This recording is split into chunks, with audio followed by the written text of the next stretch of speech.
ఈ రెమెడీ యొక్క ఇంకొక అద్భుతమైన విషయం ఏంటంటే మనము దేవుణ్ణి పూజ చేస్తూ ఇలాంటివి చేస్తూ మనం పాజిటివ్గానే ఉంటాం. కానీ మన ఎదుటి మనిషి, మన పక్క మనిషి అవేవి చెయ్యరు. వాళ్ళు వస్తారు, ఇక్కడ ఇలా జరిగింది, అక్కడ అలా జరిగింది అని చెప్పుకుంటూ మనకు తెలియకుండానే మనలో ఆ పాయింట్స్ని చేరవేస్తుంటారు. ఈ నెగటివిటీస్ని మనం ఎలా రిమూవ్ చేయాలి? ఇలాంటి నెగటివిటీస్ని మనం చిటికలో రిమూవ్ చేయొచ్చు. అది ఎలానో ఇప్పుడు చూద్దాం. ఓం శ్రీ గురుభ్యో నమః. ఓం శ్రీ మాత్రే నమః.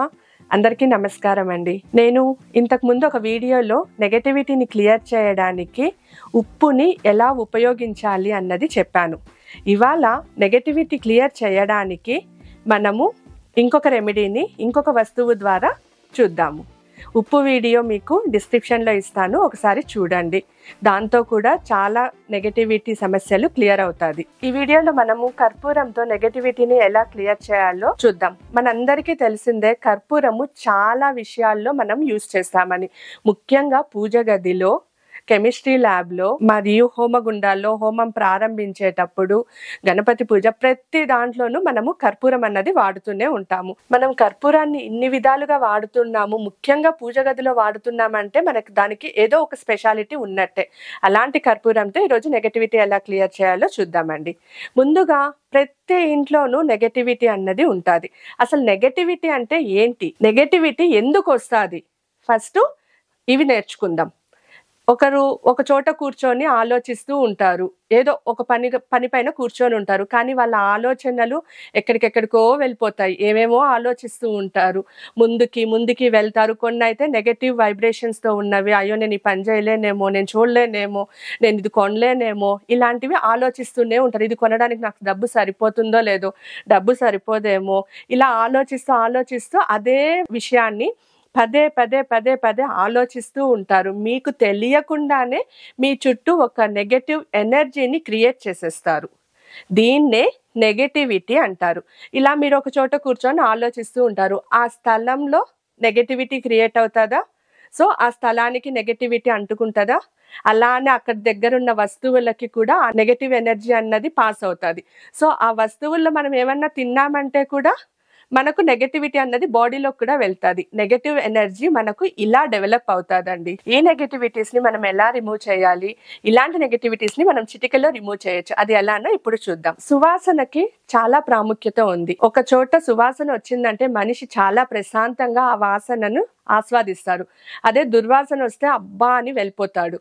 అలాంటి సువాసన గల వస్తువే కర్పూరం. ఈ కర్పూరము మనం ఏ దేశంలో ఉన్నా, ఏ మారుమూల గ్రామంలో ఉన్నా మనందరికీ దొరుకుతుంది.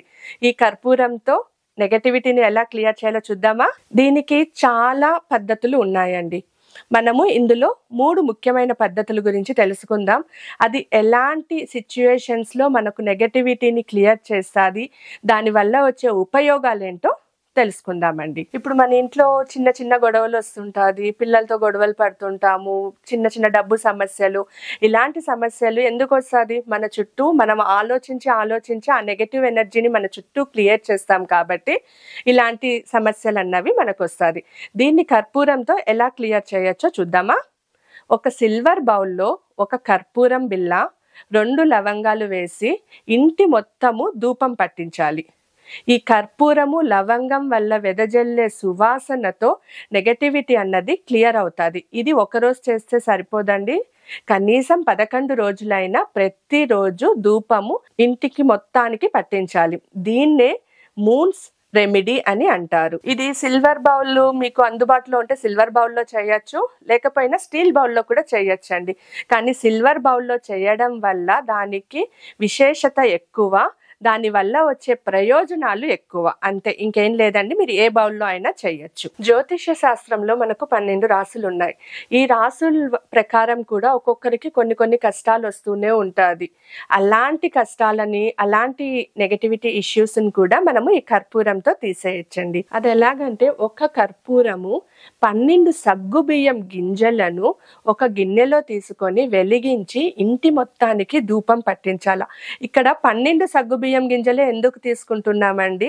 మనకు 12 రాసులు ఉన్నాయి కాబట్టి ఆ 12 రాసులని సంతృప్తి పరచడానికి మనము 12 సగ్గుబియ్యం గింజల్ని కాలుస్తున్నాం. ఈ ప్రక్రియ ఎప్పుడు చేయాలా? ఈ ప్రక్రియని ప్రతి గురువారము ఉదయం లేదా రాత్రి సమయంలో చేసి ఇంటి మొత్తానికి ధూపం పట్టించాల. ఈ ప్రక్రియని చేస్తూ ఉండడం వల్ల మనకు సౌభాగ్యం అన్నది పెరుగుతుంది. అలానే మనము దేవుణ్ణి కూడా వేడుకుంటూనే ఉంటాము. దేవుణ్ణి వేడుకుంటూ మెడిటేషన్ చేస్తూ ధ్యానం చేస్తూ జపాలు ఆచరిస్తూ ఉన్నవాడి ఇంటిలో మనకు తెలియకుండానే ఆ పాజిటివ్ ఎనర్జీ అన్నది జనరేట్ అవుతుంది. ఈ రెమెడీ యొక్క ఇంకొక అద్భుతమైన విషయం ఏంటంటే మనము దేవుణ్ణి పూజ చేస్తూ ఇలాంటివి చేస్తూ మనం పాజిటివ్ గానే ఉంటాం. కానీ మన ఎదుటి మనిషి మన పక్క మనిషి అవేవి చెయ్యరు. వాళ్ళు వస్తారు, ఇక్కడ ఇలా జరిగింది అక్కడ అలా జరిగింది అని చెప్పుకుంటూ మనకు తెలియకుండానే మనలో ఆ పాయింట్స్ ని చేరవేస్తుంటారు. అది మన మనసు గుర్తుపెట్టుకొని ఉంటుంది. దాని గురించి అప్పుడే వదిలేస్తామా? వదలమండి. ఇంటికెళ్ళి మాట్లాడతాం, బయట వాళ్ళతో మాట్లాడతాం, మళ్ళీ వేరే వాళ్ళతో మాట్లాడతాం. ఇలా మాట్లాడుతూ ఉండడం వల్ల మనం క్రియేట్ చేసుకున్న పాజిటివ్ ఎనర్జీ 1% అయితే ఇలా ఆలోచించి మనం క్రియేట్ చేసుకునింది 99%. ఇట్లాంటి ఇంతటి 99% క్లియర్ చేయాలంటే కనీసం 1 సంవత్సరమైనా ప్రతి గురువారము ఈ ప్రక్రియని చేస్తూ ఉండాలి. ఈ 3వ పద్ధతి చాలా ఇంపార్టెంట్, చాలా అద్భుతమైనది. దీనికి మనకు 3 వస్తువులు అవసరం అండి. 1 కర్పూరము, 2వది ఇంగువ, 3వది నల్ల మిరియాలు. మూడిటిని సమభాగాల్లో తీసుకొని, అంటే 5 గ్రాములో 10 గ్రాములో మూడిటిని సమభాగాల్లో తీసుకొని దాన్ని పౌడర్ లాగా చేసుకోవాలి. మిక్స్ చేసి పౌడర్ లాగా చేసుకోవాలి. మీకు వీలైతే ఆ పౌడర్ని చిన్న గుళికలుగా చేసుకోవచ్చు. ఒకవేళ కుదరదు అంటే అలానే పెట్టుకొని ప్రతిరోజు తెల్లవారి సాయంత్రము ఇంటి చుట్టూ ధూపం వేయాలి. ప్రతి రూమ్లోనూ ధూపం చూపించాలి. దీనివల్ల ఇంట్లో ఉన్న ప్రతి మూల పాజిటివ్ ఎనర్జీ అన్నది స్టోర్ అవుతుంది. మనకు వేరే వాళ్ళు వచ్చి మనకు చెప్పినా కూడా మన మనసు దాని గురించి ఆలోచించాలి అన్న ఆలోచన రాదు. ఈ మూడిటి మిశ్రమంతో ధూపం వేసిన తరువాత మనకు నల్లబొట్టు అన్నది ఒకటి వస్తుంది. హోమంలో చేసినప్పుడు లాస్ట్లో నల్లబొట్టు ఒకటి పెట్టుకుంటాం కదా, అలానే ఈ 3 ధూపం వేసిన తర్వాత చివరిలో వచ్చే నల్లబొట్టుని తీసి మన నుదిటిన పెట్టుకుంటే అది మనకు చాలా శక్తిని ఇస్తుంది. ఇతరుల చెడు దృష్టిని మన పైపు పడనివ్వదు. అలాగే మనలో పాజిటివ్ ఎనర్జీని పెంచుతుంది.